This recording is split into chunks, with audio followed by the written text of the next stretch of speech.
राम किताब पढ़ता है। सबसे पहले आप देखोगे कि सब्जेक्ट कौन है, किसकी बात हो रही है। राम की बात हो रही ना। Ram is our subject, Ram हमारा सब्जेक्ट है। उसके बाद आपको वर्ब फाइंड आउट करनी है। वर्ब मीन्स एक्शन वर्ड्स, पढ़ना, पढ़ता। पता चल रहा है ना, पढ़ना को क्या बोलते हैं, रीड। ये हमारी वर्ब हो गई। ठीक है।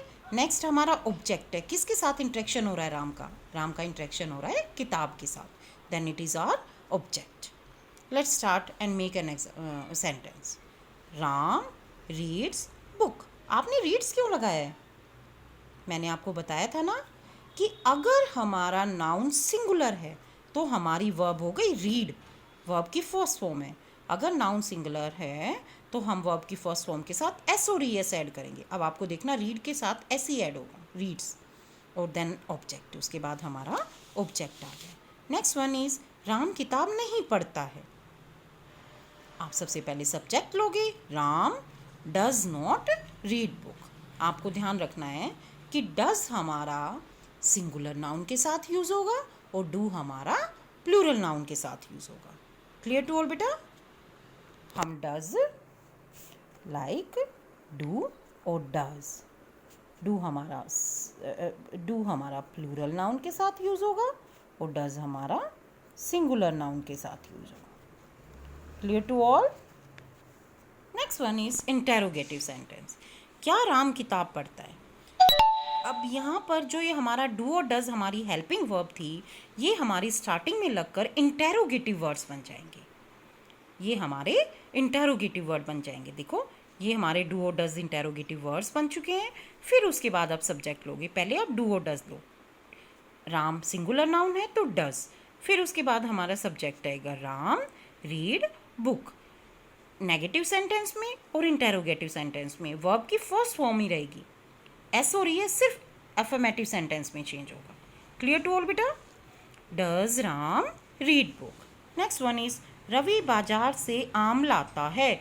आप पहचान कैसे करोगे? इंडेफिनिट टेंस है, सिंपल प्रेजेंट टेंस है, ता है, ठीक है ना, ते हैं, ती हैं, जिनके एंड में ता है, ते हैं, ती हैं आते हैं, वो हमारे प्रेजेंट इंडेफिनिट टेंस होते हैं। नेक्स्ट एग्जांपल इज रवि बाजार से आम लाता है। फिर आप देखो, सबसे पहले आप सब्जेक्ट लो, रवि।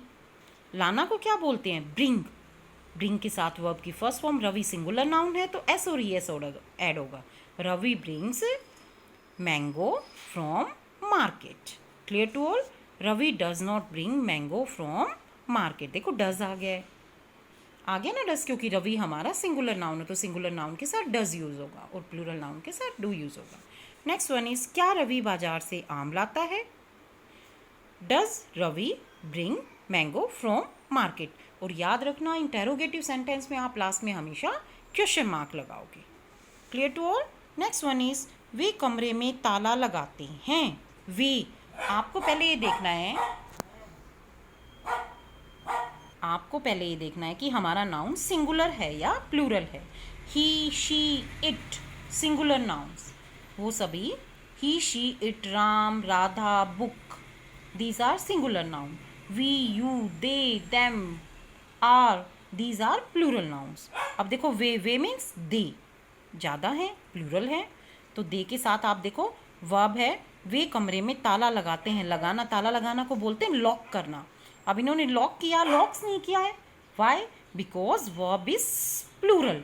अगर वर्ब प्लूरल है, सॉरी, नाउन प्लूरल है, अगर हमारा सब्जेक्ट नाउन प्लूरल है तो वर्ब की फर्स्ट फॉर्म ही रहेगी। They lock the room, they do not lock the room. अब यहाँ पर डू यूज़ हो गया। वाई? मैंने आपको बोला था प्लूरल नाउन के साथ डू यूज़ होगा और सिंगुलर नाउन के साथ डज यूज़ होगा। Clear to all? और सेम इंटेरोगेटिव वर्ड डू और डज हमारी जहाँ नेगेटिव में हेल्पिंग वर्ब रहती है, इंटेरोगेटिव सेंटेंस में वो स्टार्टिंग में आकर इंटेरोगेटिव वर्ड्स बन जाते हैं। Do they lock the room, क्या वो कमरे को ताला लगाते हैं। क्लियर टू ऑल बेटा? आपको प्रेजेंट इंडेफिनिट टेंस क्लियर हुआ? ठीक है, let's start with the exercise. Yes बेटा, it is chapter number 11 and let's start with the exercise number 1. Exercise 1 is saying complete these sentences with the simple present tense या present indefinite tense form of the verbs in the brackets. आपको verbs दी हुई हैं, यहाँ पर आपको sentence दिया हुआ है इंग्लिश में, आपको हिंदी टू इंग्लिश चेंज नहीं करना है। आपको सिर्फ वर्ब को देखकर जो आपको ब्रैकेट्स में वर्ब दी गई हैं उनको प्रेजेंट इंडेफिनिट टेंस में चेंज करना है। Clear to all? Simple present tense में देखो, my young brother is very shy, he always dash keep quiet. ठीक है, कीप आपकी वर्ब है। अब आपको ये देखना है, सबसे पहले मैंने आपको बोला था कि आप अपना सब्जेक्ट देखोगे। अगर सब्जेक्ट सिंगुलर है तो वर्ब की फर्स्ट फॉर्म के साथ एस और ई एस ऐड होगा। देखो, ही शी इट, ये हमेशा सिंगुलर नाउन्स में रहते हैं, they are always singular noun, और इनके साथ वर्ब की फर्स्ट फॉर्म एस और ई एस लगेगा। देखो, कीप का क्या चेंज हो जाएगा? कीप्स। कीप को कीप्स में चेंज कर दिया तो ये हमारा सिंपल प्रेजेंट टेंस हो गया है। No one in my family like loud music. No one, कोई भी नहीं, प्रत्येक बंदे की बात हो रही है, सिंगुलर नाउन यूज़ हो रहा है। No one in my family like loud music. आपको पता है नाउन सिंगुलर है तो लाइक का लाइक्स हो जाएगा। ही इज़ वेरी लेजी, आपको ही से ही पता चल रहा है कि सिंगुलर नाउन है। नॉट वर्क, नॉट लग गया, आप नोट को देखते ही समझ जाओगे नेगेटिव सेंटेंस है, तो मैंने आपको बताया तो नेगेटिव सेंटेंस में डू डज नॉट लगेगा। ठीक है ना, डू और डज में से आपको वन चूज़ करना है और फिर साथ में नोट लगाना है। Clear to all? देखो, ही इज़ वेरी लेजी, वो बड़ा ही आलसी है। ही, अब आप ही देखोगे सिंगुलर नाउन है तो ही के साथ he does not work. Work क्यों लगाए? मैंने बोला था अफर्मेटिव सेंटेंस में वर्ब की फर्स्ट फॉर्म एस और एस रहेगा, और नेगेटिव और इंटेरोगेटिव सेंटेंस में वर्ब की फर्स्ट फॉर्म ही चलेगी। He does not work. Clear to all बेटा? Next one is he is very studious, he dash most of his time in studying. वो बड़ा ही पढ़ाकू है, वो पढ़ने में बड़ा ही ज़्यादा पढ़ता है। ही dash spend most of time in studying, वो अपना ज़्यादातर टाइम स्टडी में ही स्पेंड करता है। अब आप देखो, स्पेंड है और नेगेटिव सेंटेंस भी नहीं है, देखने से ही पता चल रहा है सिर्फ स्पेंड दिया हो तो अफर्मेटिव सेंटेंस है। तो आप वर्ब हमारी सिंगुलर नाउन दिया हुआ है तो उसके साथ स्पेंड के साथ आप एस ऐड करके स्पेंड्स करोगे। The earth dash round the sun, universal truth है, आ गया ना, यूनिवर्सल सत्य है कि पृथ्वी सूर्य के चारों तरफ चक्कर लगाती है। तो आप देखोगे रिवॉल्व दिया हुआ है तो आप रिवॉल्व को चेंज करके रिवॉल्व्स करोगे। ठीक है ना? Why? Earth is a singular noun, universal है ना, अर्थ यूनिवर्सल ट्रूथ में आती है ना अपनी, कि जो अपने आप में यूनिक है, यूनिवर्सल है, इट इज़। तो द अर्थ एक ही है तो रिवॉल्व्स हो जाएगा। His office is near by, उसका ऑफिस पास में है। He does not need to go by car. Not need, आपको पता है नोट लग गया तो नेगेटिव सेंटेंस है। डू और डज में से आप वन चूज़ करोगे, देन नोट लगाओगे और देन वर्ब की फर्स्ट फॉर्म लगाओगे। क्लियर टू ऑल बेटा? ओके बेटा, let's move on exercise 2। Rearrange the words and use do and does to form questions. अब आपको ना सेंटेंस को ब्रेक करके दिया हुआ है, आपको डू और डज लगा के इसको रीअरेंज करना, जंबल दिया हुआ है, आप इसको रीअरेंज करोगे अच्छे से। लाइक यू फिल्म्स, क्या तुम्हें फिल्म पसंद है, फिल्म पसंद करते हो।